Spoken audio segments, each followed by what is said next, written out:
अमेरिकेपाठोपाठ इंग्लंडमध्येही जोरदार बर्फवृष्टीनं थैमान घातलंय। सारा उत्तर इंग्लंड गारठलेला आहे। जनजीवनावरती मोठा परिणाम झालाय।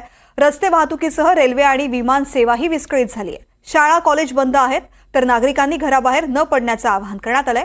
पाहुयात या संदर्भातला रिपोर्ट। सध्या इंग्लंडला जोरदार बर्फवृष्टीनं झोडपून काढले। रविवारी इंग्लंडमध्ये सर्वत्र बर्फवृष्टी झाली। परिणामी अनेक महामार्गांसह विमानतळही बंद ठेवावी लागली। अनेक उड्डाणं रद्द झाली, वाहतूकही ठप्प झाली। त्यामुळे सारं उत्तर इंग्लंडच थांबल्याचं पाहायला मिळालं। ही बर्फवृष्टी सुरूच राहिल्यास ग्रामीण भागाशी संपर्क तुटण्याची शक्यता आहे। जवळपास 40 सेंटीमीटर म्हणजे 15 इंचांपर्यंत बर्फ साचण्याचीही शक्यता आहे। बर्फवृष्टीमुळे उत्तर इंग्लंडमध्ये सर्वत्र बर्फाची चादर पसरल्याचं दिसलं। त्यामुळे मँचेस्टर विमानतळासह लिव्हरपूलमधील जॉन लेनन विमानतळही बंद करावं लागलं। या विमानतळावर उतरणाऱ्या विमानांची दिशाही बदलण्यात आली। मँचेस्टरचे महापौर अँडी बर्नहॅम यांनी नागरिकांना खबरदारी बाळगण्याचा सल्ला दिला।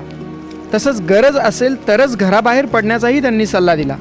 पोलिसांच्या आवाहनाकडे दुर्लक्ष न करण्याचीही त्यांनी विनंती केली। अनेक क्रीडा स्पर्धांचं वेळापत्रकही या बर्फवृष्टीमुळे बिघडलंय।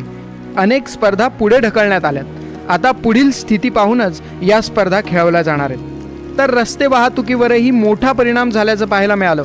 ख्रिसमस आणि नववर्ष स्वागताच्या सुट्ट्यांवरून परतणाऱ्या नागरिकांचा काहीसा खोळंबा झाला। तसंच विद्यापीठांकडे परतणाऱ्या विद्यार्थ्यांचेही मोठ्या प्रमाणात हाल झाले। स्थानिक प्रशासनाने त्यांच्या अखत्यारीतील रस्ते बंद ठेवले, त्यामुळे अनेक वाहनंही अडकून पडली। तर रेल्वे सेवाही विस्कळीत झाली। अनेक फेऱ्या रद्द कराव्या लागल्या।